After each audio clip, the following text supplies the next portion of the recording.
Bonsoir à toutes et à tous et bienvenue au programme du soir sur New World. Nous commençons ce programme du soir par le décryptage et c'est toujours avec notre éditorialiste Momadi Diouf. Bonsoir Momadi Diouf et bienvenue. Merci, bonsoir Guillaume. Avec vous aujourd'hui, nous parlons du Sénégal et de la présidentielle. Sonko a déposé son dossier de candidature.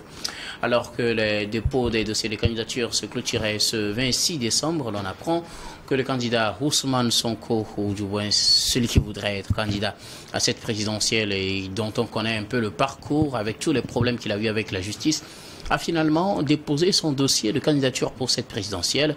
Surprise, l'annonce a été faite par le camp Sonko, sauf que des journalistes postés aux aguets pour suivre l'évolution de la situation, pour voir s'il viendrait effectivement déposer son dossier ou son mandataire viendrait déposer le dossier, ne l'ont pas remarqué. On a juste appris qu'il a déposé le dossier. Tout à fait, ils l'ont déposé discrètement et avec raison, puisque, comme vous le savez, après la décision de justice à 2 reprises demandant qu'il soit réintégré au niveau du fichier électoral, à chaque fois que son mandataire partait, on prenait la peine parfois de le recevoir et de lui expliquer pourquoi. Avec la dernière décision de justice, quand ils sont partis, on ne leur a même pas permis d'accéder à la direction générale des élections. Quand ils sont allés également pour déposer la caution pour les élections, on ne leur a pas permis de pouvoir accéder également à la CDC, la Caisse de dépôt et de consignation. Ils ont certainement tiré la leçon en se disant, mais attendez, si nous disons nous partons, c'est vrai que ça fait l'effet médiatique, tout le monde va venir pour voir est-ce que le dossier sera accepté ou pas, mais par l'effet médiatique également, ils se piègent eux-mêmes en quelque sorte. C'est un bouclier de force de défense et de sécurité. Ils ont utilisé une stratégie qui est plus simple, qui a été de déposer le dossier de sorte que, quand cela a été annoncé au départ, bon, peu de gens y croyaient parce que effectivement, les journalistes étaient là-bas, mais ils ne savent pas par où on est passé pour déposer ce dossier. Ce n'est pas une surprise que le dossier soit déposé, puisqu'en fait, c'est la seule chose qu'il leur reste à faire, puisqu'il y a la clôture. Mais soit vous déposez, soit vous ne déposez pas. Si vous ne déposez pas, la justice vous dira simplement vous ne déposez pas. Il n'y a aucune explication à vous donner. Vous êtes responsable puisque vous n'avez pas déposé de dossier. Donc ils ont déposé un dossier différent bien sûr des autres dossiers, mais ils ont déposé un dossier à la Cour constitutionnelle. Justement, c'est sur la spécificité du dossier de candidature d'Ousmane Sonko que nous allons discuter maintenant. Qu'est-ce qui fait sa spécificité? Est-ce qu'il a rassemblé tous les éléments dont on a besoin pour faire le dépôt de candidature ou bien c'était un dossier un peu particulier? En fait, il a rassemblé tous les éléments. Puisque le droit, c'est le document officiel avec lequel il faut les remplir. Non, le droit, c'est du droit. On a demandé qu'on le réintègre sur les listes électorales. Les textes de loi du Sénégal disent qu'en matière électorale, ces décisions du tribunal sont d'application immédiate. Donc, on devait le réintégrer, on devait lui donner particulièrement la fiche des parrainages. Chose qu'il n'a pas reçue. Chose qu'il n'a pas reçue.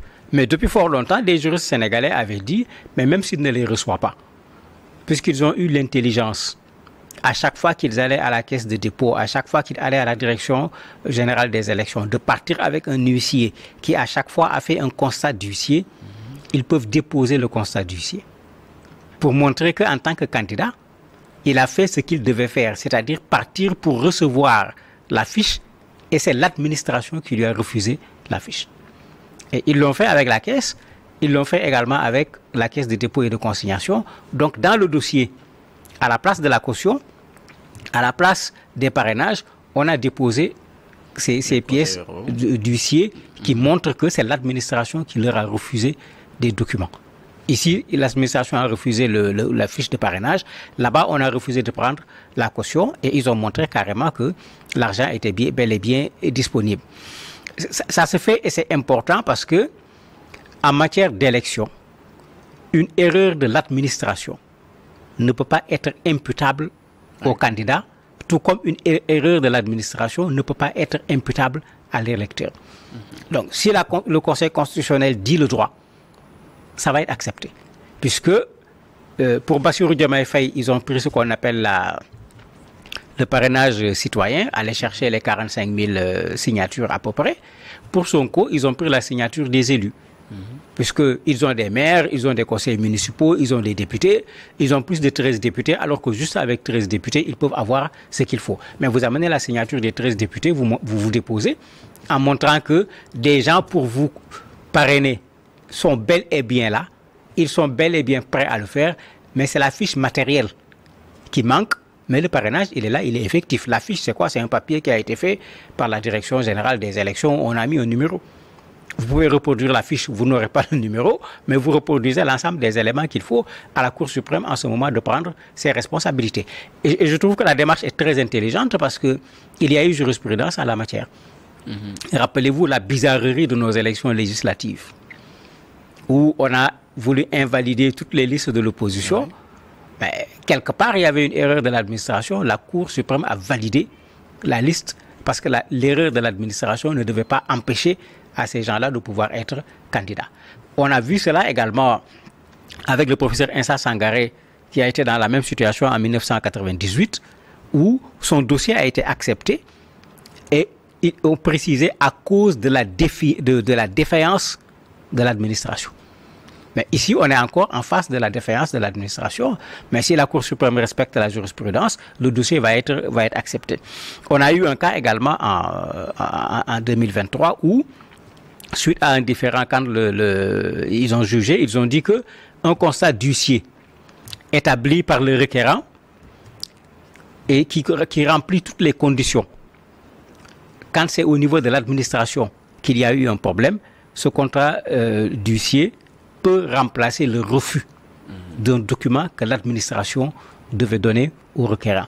Mais quand on prend l'ensemble de ces éléments, son dossier est particulier parce qu'il n'y a pas la fiche de parrainage, parce qu'il n'y a pas la caution, mais son dossier a des problèmes sur le plan administratif, mais beaucoup de professeurs de droit ont dit que son dossier n'a aucun problème sur le plan juridique. Alors que le rôle du Conseil constitutionnel, c'est de faire ce travail. Parce que, au cas contraire, mais c'est comme si c'est la Direction générale des élections qui décide de qui est candidat ou pas, en empêchant Ousmane Sonko d'être candidat, ou bien c'est la CDC qui décide de qui est candidat ou pas, en l'empêchant d'être candidat, alors que ce n'est pas le rôle. Le rôle, c'est de recevoir 30 millions, de faire un papier attestant qu'on a reçu les 30 millions, papier qu'on intègre dans le dossier, de donner une fiche de parrainage, qui est l'instrument qu'on utilise pour collecter le parrainage citoyen, et les parrainages collectés vont être déposés au Conseil constitutionnel, même pas au niveau de la Direction générale des impôts. Donc les gens se disent que présentement, au moment où nous parlons, absolument rien n'empêche à M. Sonko de voir sa candidature validée. Bon, sauf que ce que tout le monde attendait est arrivé. Le jour même qui était le dernier délai pour les dépôts, j'avais dit ici que l'État est en train de jouer avec le temps. L'État a attendu ce jour-là pour déposer son pourvoi à cassation, puisqu'il avait 10 jours pour le faire. Ils ont vraiment attendu la limite pour le faire, une façon encore de vouloir continuer avec ce marathon juridique qui n'en finit plus. Alors, justement, d'abord parlant des candidatures, vous avez mentionné tout à l'heure le nom de Bassirou Diomaye Faye. Qu'en est-il de son cas? Bassirou Diomaye, il n'y a rien à dire sur son cas, puisqu'il n'y a aucune poursuite qui a abouti à une condamnation pour son cas. Il n'y a absolument rien. On l'avait pris pour outrage à magistrat.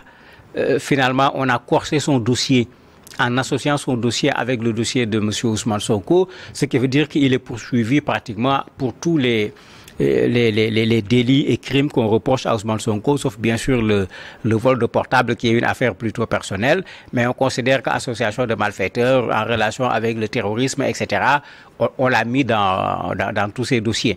Mais il n'a même pas été jugé jusqu'à présent. Donc juridiquement, il n'y a absolument rien qu'on peut poser sur la table pour dire que celui-là ne peut pas être candidat. Sauf bien sûr si on inverse la présomption d'innocence et que ça devient une présomption de culpabilité. Parce que pour le moment, il est innocent jusqu'à preuve du contraire. Alors, l'État, dans cette affaire juridique avec Ousmane Sonko, a déposé un recours. Qu'adviendra-t-il dans ce genre de situation? L'État, effectivement, avait 10 jours pour déposer son recours. On attendait effectivement la fin de la clôture des dépôts de candidature pour le faire. Le scénario juridique va continuer, mais à quoi doit-on s'attendre? Comment cela se fait dans ce genre de situation? Mais la première question qu'il faut se poser, c'est quel est cet État qui ne respecte pas ses propres lois? C'est la première question qu'il faut se poser. Pourquoi? Mais pourquoi la direction... Ils sont en droit de déposer un recours. Mais quand on dépose un recours, ça veut dire qu'on accepte la loi, puisqu'on s'adresse à la loi. Ouais. Mais pourquoi quand le tribunal auquel on s'adresse prend une décision, oui. l'État ne le respecte pas? Comment cet État peut demander à des citoyens de respecter la loi? Parce que la direction générale des élections, c'est l'État. C'est l'administration. C'est l'exécutif à travers le ministère de l'Intérieur. La caisse de consignation et de dépôt, celui qui est là-bas vient d'être nommé il n'y a pas longtemps. Il a été nommé par le président de la République. C'est l'État. C'est des démembrements de l'État. Mais comment des démembrements de l'État ne respectent pas la loi? Et après, vous voyez ce même État qui poursuit quelqu'un sur cette même loi. Il n'y aura pas grand-chose, à mon avis, pour plusieurs raisons. La première raison, je n'ai pas vu un seul juriste sérieux au Sénégal défendre que ce pourvoi permet de mettre de côté ce qui a été décidé par le tribunal. Tous sont d'accord que ce pourvoi n'a aucun caractère suspensif. Donc, jusqu'à ce que la Cour suprême se prononce sur la question, ce qui est valable aujourd'hui, c'est que la loi dit que Ousmane Sonko doit être réintégré sur les listes électorales. Et donc, son dossier continue normalement d'être traité. Et aucun changement à ce niveau. Certains juristes disent ça peut créer des problèmes parce qu'ils ont encore un mois pour pouvoir se prononcer sur ce pourvoi en cassation. Maintenant, sauf si le droit, c'est chacun fait ce qu'il veut, mais si un premier juge à Ziguinchor a dit qu'il faut le réintégrer sur les listes électorales, un deuxième juge à Dakar a dit qu'il faut le réintégrer sur les listes électorales, à moins que ces deux juges soient les plus nuls parmi les juges du Sénégal, je ne vois pas comment la Cour suprême va venir dire qu'on doit le faire sortir de la liste électorale.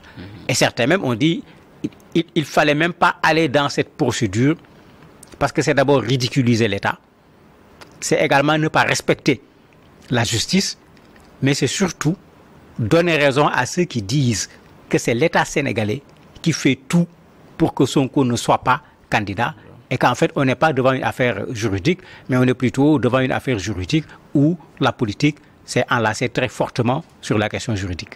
Alors la Cour suprême dispose de combien de temps pour trancher sur cette affaire? Un mois selon un juriste qui dit qu'ils ont un mois, en fait, un mois sans que ça ne soit obligatoire. Puisque c'est un peu le problème, souvent on dit c'est un mois après, on se rend compte que les choses peuvent aller plus loin parce qu'il y a des petites procédures qui sont prises en compte quand est-ce que le greffier a déposé le dossier, parce qu'ils ont déposé pas au niveau de la Cour suprême, mais ils ont déposé au niveau du greffe du tribunal de grande instance de Dakar. Quand est-ce que ça va arriver au niveau du tribunal, etc. Ça peut jouer sur le délai. Mais à peu près un mois, quand on dit un mois, on est toujours avant la campagne électorale, on est toujours avant les élections. Juste quelques jours. Tout à fait. Et c'est fait, c'est un jeu qui est fait exprès, puisque c'est comme si l'État du Sénégal est convaincu qu'ils ne peuvent pas gagner sur le plan juridique. Ils ont joué sur le timing en s'attendant peut-être à ce que les Pastef, Sonko et autres ne soient pas suffisamment intelligents, qu'ils travaillent sur la résistance physique au point de ne pas présenter leur candidature. Mais malheureusement pour eux, ces gens également ne sont pas nés à la dernière pluie. Ils ont eu l'intelligence d'avoir leur plan B, de le dissimuler en quelque sorte jusqu'au dernier moment pour le mettre sur la table. Et aujourd'hui, ils n'ont pas seulement un plan A, ils ont un plan A et ils ont un plan B à travers deux candidatures connues. Et un élément supplémentaire, je suis persuadé qu'il y a un plan C.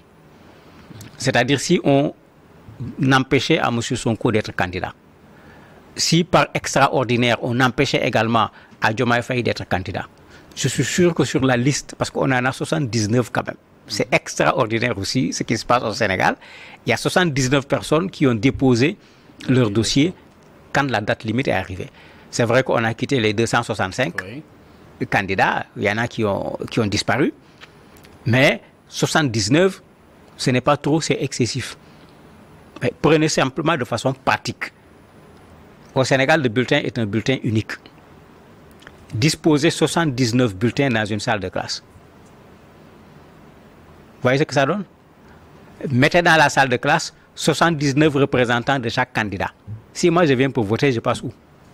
Non, c'est que parfois, il faut savoir reconnaître quand même les choses de façon objective, même si les salles de classe sont larges, mais regardez le résultat, sans compter les membres du bureau de vote, etc. Vous mettez toutes ces personnes-là où? Et c'est pourquoi il y avait eu ce débat au Sénégal depuis longtemps. Curieusement, le président Macky Sall l'avait défendu quand il était dans l'opposition. Il fallait un bulletin unique pour résoudre au moins cette multitude de papiers qu'on va gaspiller à l'imprimerie, surtout pour ceux qui vont avoir 0,0 je ne sais combien %. Mais il l'a toujours défendu quand il était dans l'opposition, il l'a toujours refusé quand il est arrivé au pouvoir. Et voilà aujourd'hui les conséquences. Si la Cour suprême, si le Conseil constitutionnel plutôt validait ces 79 candidats, organiser l'élection présidentielle va être un véritable casse-tête sur le plan logistique. Alors, au-delà de cela, un autre obstacle pourrait survenir sur le chemin de la candidature de Ousmane Sonko, c'est justement la décision ou la validation par le Conseil constitutionnel des candidatures. Oui, il y a cet aspect qui est là, puisque ce qui a été fait pour le moment, c'est ce qu'on appelle le dépôt physique. C'est-à-dire, vous me demandez 9 pièces, puisque c'est 9 pièces qui sont demandées, j'ai déposé les 9 pièces. Il reste le contrôle en termes de validation des pièces.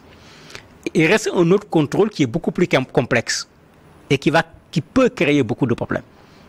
Parce qu'au niveau des parrainages, pour ceux qui ont suivi ce qui s'est passé à l'élection présidentielle passée, celui qui déposait le premier ses signatures, quand une autre personne vient déposer une signature qui existe déjà au niveau du premier qui a déposé, la signature du second est annulée. En annulant la signature du second, vous avez des gens qui sont venus avec un nombre de parrains supérieur au nombre demandé, mais par la validation et par l'élimination, ils se sont retrouvés avec un nombre de parrains inférieur au nombre minimal demandé. On se rappelle la bousculade à l'époque, puisque chacun voulait déposer le premier plutôt, je dis premier parce que je pense à Mimi Touré, qui est dans l'opposition aujourd'hui, qui avait déposé à l'époque les dossiers du président de la République et qui s'était battu pour être la première à déposer. Cette fois, le Conseil constitutionnel a voulu éviter cela. Il y aura jeudi un tirage au sort qui va déterminer l'ordre par lequel on va prendre les dossiers. Donc on ne peut pas, ça ne sera pas venez vous bousculer pour que le premier soit le premier. On va faire un tirage au sort et ça va être très risqué parce que si tu es le 70e candidat, mais vous imaginez quand 70 personnes sont passées avec chaque personne 45 000 signatures. Il reste quoi? Il fallait se préoccuper au préalable de la candidature, c'est-à-dire s'assurer que celui qui vous donne sa candidature n'a pas déjà donné sa candidature à quelqu'un d'autre. Mais le problème, c'est qu'on a vu des gens acheter les signatures. De sorte que certains même ont dit que le parrainage, c'est déjà la corruption avant les élections. On a vu des gens vendre des signatures. On a vu des gens acheter chez une personne, tout comme on a vu des gens, de vrais businessmen politiques, aller voir des gens rassembler les pièces d'identité des gens, etc.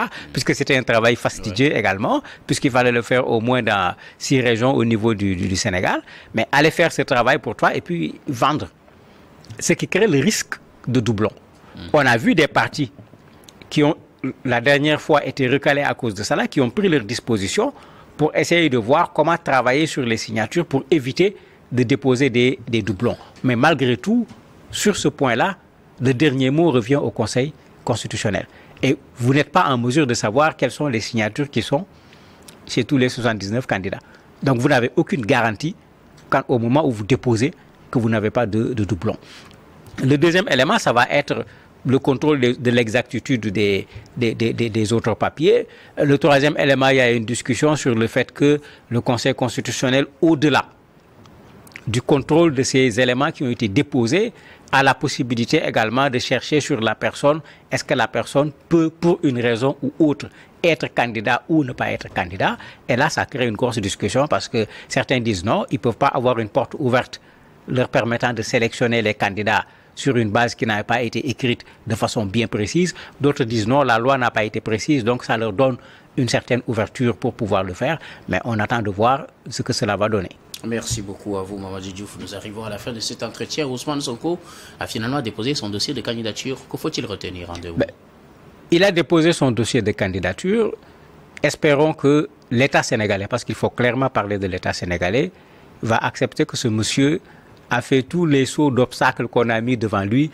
Ils n'ont qu'à le laisser aller aux élections et laisser les Sénégalais décider s'ils vont faire de lui le prochain président du Sénégal ou pas. Merci beaucoup à vous, Mamadou Diouf, éditorialiste. Merci également à vous, très chers téléspectateurs, de nous avoir suivis. C'est la fin de ce numéro du décryptage. À tout de suite pour la suite du programme du soir sur Nour d'Info.